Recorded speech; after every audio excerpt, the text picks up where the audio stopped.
बाबू केकर लइका हुआ हो? Oh my God! DJ!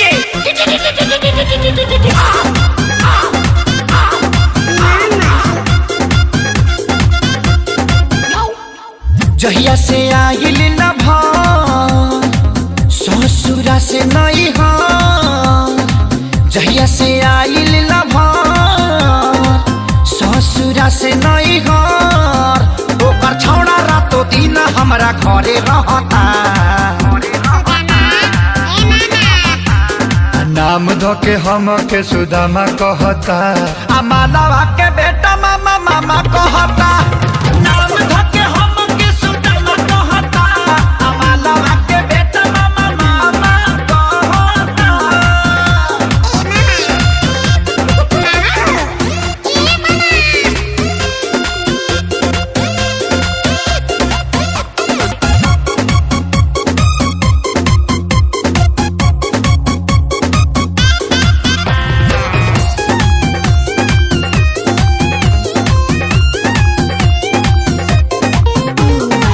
एक त 5 साल लागल मोहब्बत भुलावे में, दर्द बढ़ावे खातिर आइल फेर गावे में। एक त 5 साल लागल मोहब्बत भुलावे में, दर्द बढ़ावे खातिर आइल फेर गावे में। मन करे खाली जहां हमरा पर टूटल बा कहर, अपना माई के उ सोना हमके तामा कहता।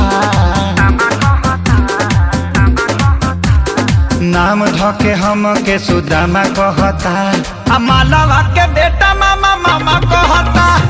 नाम धोके हम के सुदामा कहता, मालावा के बेटा रे मारे रे झपड़ में हाथ देवा भाग तहरी माई।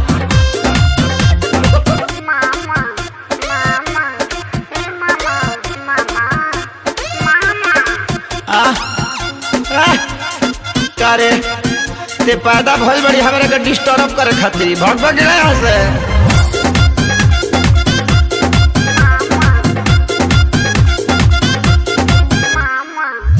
मारेला ते हतिया ताना होई न बारदास जी, पूरा इज्जत के हमारा भइल सत्यानाश जी। मारेला ते हतिया ताना होई न बारदास जी, पूरा इज्जत में भाई हो गइल बास जी।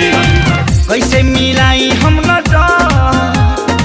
रहिले रातो दिन घर, खेसरिया के फाटल पाए जामा कहता।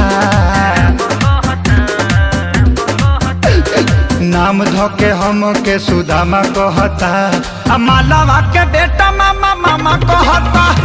नाम धोके हम के सुदामा कहता, मालावा के बेटा मामा मामा कहता। जाए बेटा तनी सा गलती हो गई न तो पापा कहतीस।